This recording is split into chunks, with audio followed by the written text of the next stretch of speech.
There it is. Okay, so when you bolt together a box, there's oftentimes a top and bottom based on the supplier. Usually it's going to share how long the box is, in this case 15 by 15 by 15. So you want to fold in on that side. Ideally with the 15 by 15 by 15 out, so you can keep that. Get the box together.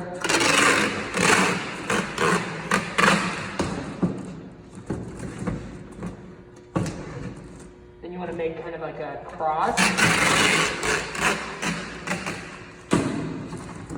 Support the base of the box.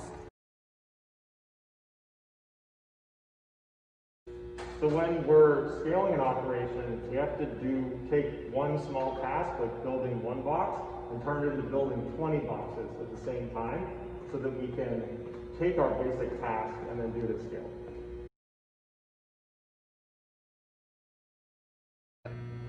So here we have a box of plastic for the shield guards.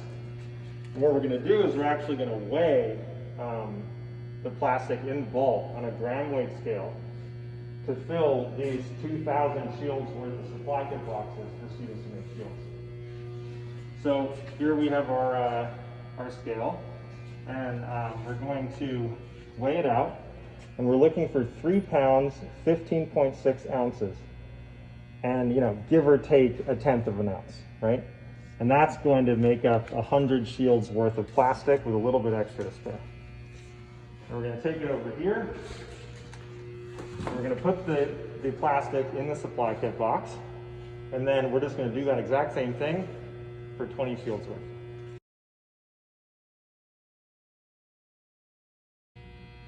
Okay, so here we have a box full of foam strips which go against the user's forehead in the shields.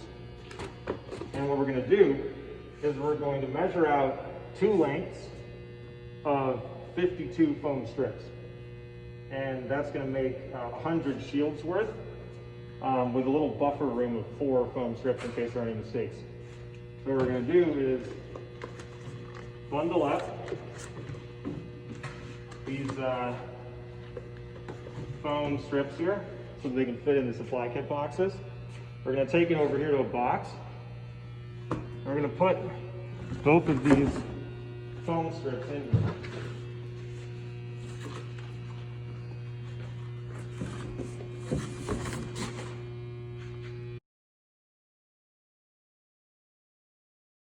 Now we're going to measure out the elastic that's going to form the back of the shield. So what we've got here is 2 clamps on the table so that we have a known distance that we can measure around. And so we've actually done some measurement, and we've found that to make 100 shields, which is the size of a supply kit, you need to go around this distance that we've measured 24 times. And that'll give enough for 100 shields plus a little buffer in the case of mistakes. So what we're going to do is tie the elastic around one of the clamps here, and then we're going to go around 24 times. 1, 2, 3, 4, 20, 21, 22, 23, 24. Okay, so now we have 24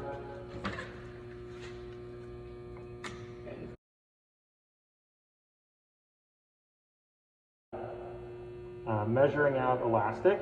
If you forget the count and you're looking for 24 loops around these 2 clamps, if you forget the count, you could just separate the 2 halves and you can count through the number of elastic strands here. You should find 24.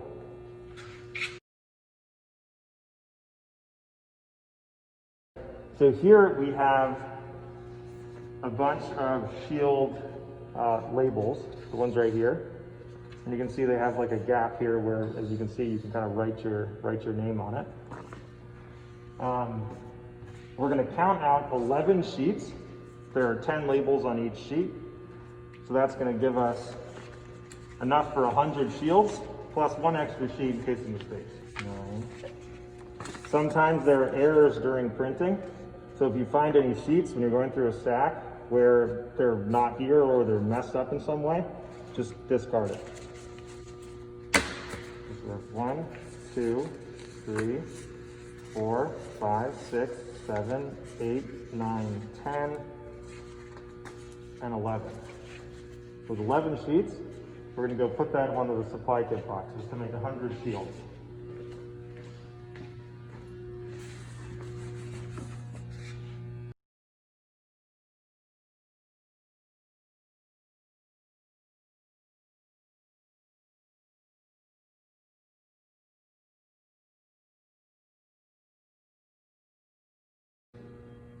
In another video, you can find where to look for which students need supply kits and then which numbered supply kit they are going to get. So 334 is our next kit.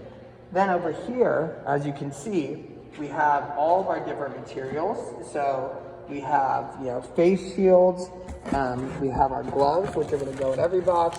We also have hand sanitizer, bags, scissors, hole punchers, and then also cloths, master sheets, rulers, and some other supplies. So now I know, okay, I have my kit. I know Aussie needs a face shield and a master sheet because this is what the boxes show. So I'm gonna take a master sheet and a face shield. These face shield models are used by students to see what a good face shield looks like. I'm in my supply kit. Then I'm going to tape up my supply kit. We should have tape. So I'm going to use tape. Tape up the student's box. And then put their supply kit number and name on the box.